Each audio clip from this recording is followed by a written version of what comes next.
Alright, so today we're going to be doing the showcase on Rimuru Slime King. Just going to add him to my lineup right here. And yeah, let's get started on the showcase. By the way, guys, before we, start this video, if you are enjoying this content, our ultimate goal is to reach 100k subscribers on YouTube. And if you subscribe before we reach 100k, you can officially claim to be an OG subscriber of AB Plays. And by doing so, you can obviously be one of my best subscribers, one of the original subscribers of AB Plays. So subscribe right now and let's get started. Alright, so this unit is basically like Ragna 2.0. That's basically how I'm seeing this unit get described. So what we're going to do right now is we're going to add some yen right here. And we're going to place down one of them. So I'm going to place down another one of them.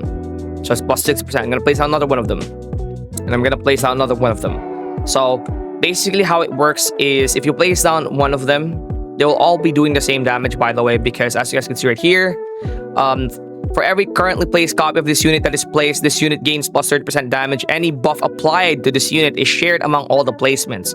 So every buff that one of them will get will be shared among all placements, which means that if this guy gets buffed, this guy will get buffed. So and apart from that, every upgrade this unit gains reduces the cost of the next upgrades of other player-owned placement of this unit by 8%, which basically means that if you upgrade them at the same time, you're going to be able to basically upgrade it for much cheaper. So basically, this is how we're gonna do that.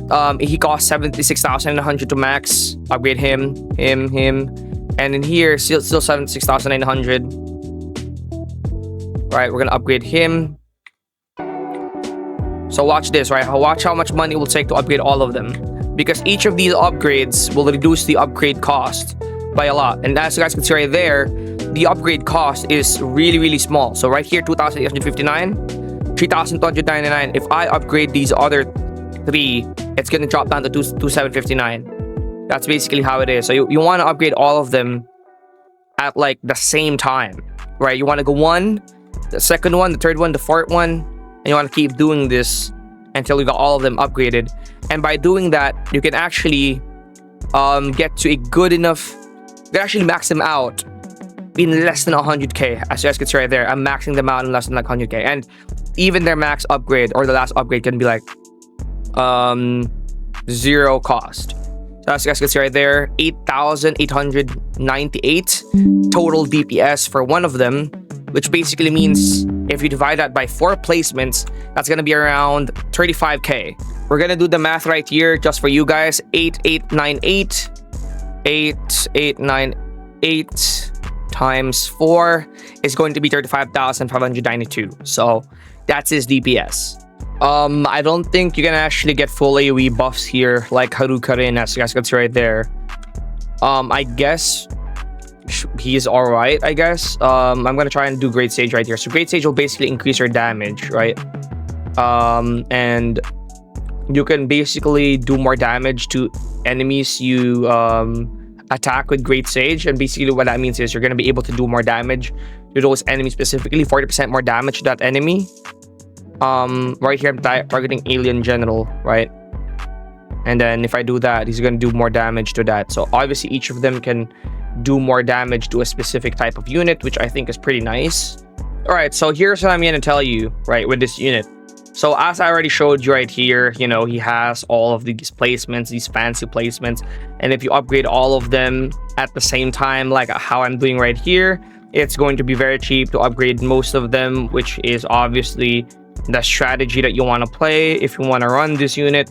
But honestly, there's one problem that I'm seeing here. When I make these showcases, I kind of want to say the good side and bad sides of this unit.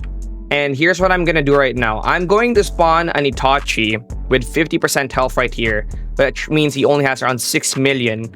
And take a look at what's going to happen right here to these 4 units, right? Take a look at what's going to happen to them. Boom. Stunned.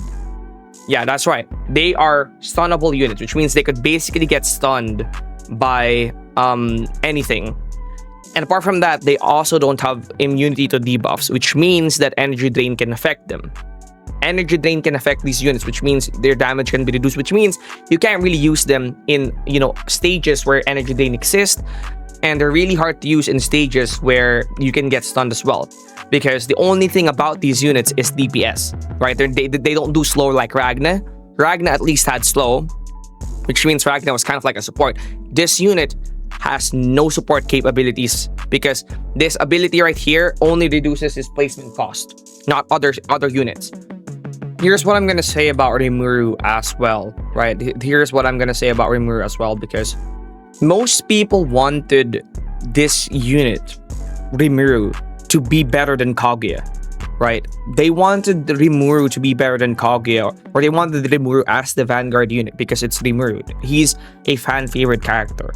And the way he's treated in anime Vanguards right now doesn't necessarily mean that he's bad, or I'm not necessarily saying that he's bad, but he could have been a lot better, in my opinion, at the very least. Like, he could at least have a stun, he could at least have a debuff, he could at least have all of that. Like, for example, when Ragnar released in AV, he was so overpowered, but now Rimuru released and he's just usable. Not, like Ragnar when he released, where he was like really, really great, which is very unfortunate. But in my opinion, Rimuru is still a pretty decent unit, a pretty usable unit. Probably just not like a very overpowered unit like most players expected and wanted him to be.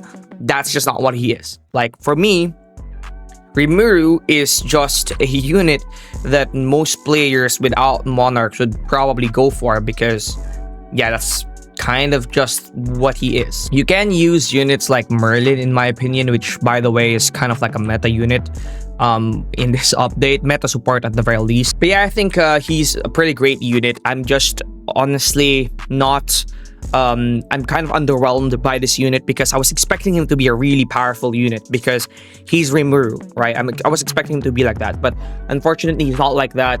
But he's, again, still really, really great. He's still a really, really great, powerful unit. Anyways, that's gonna be it for today's video, guys. Don't forget to like and subscribe, and I'm gonna see you guys in the next one. And yeah, don't forget to like and sub, and peace out.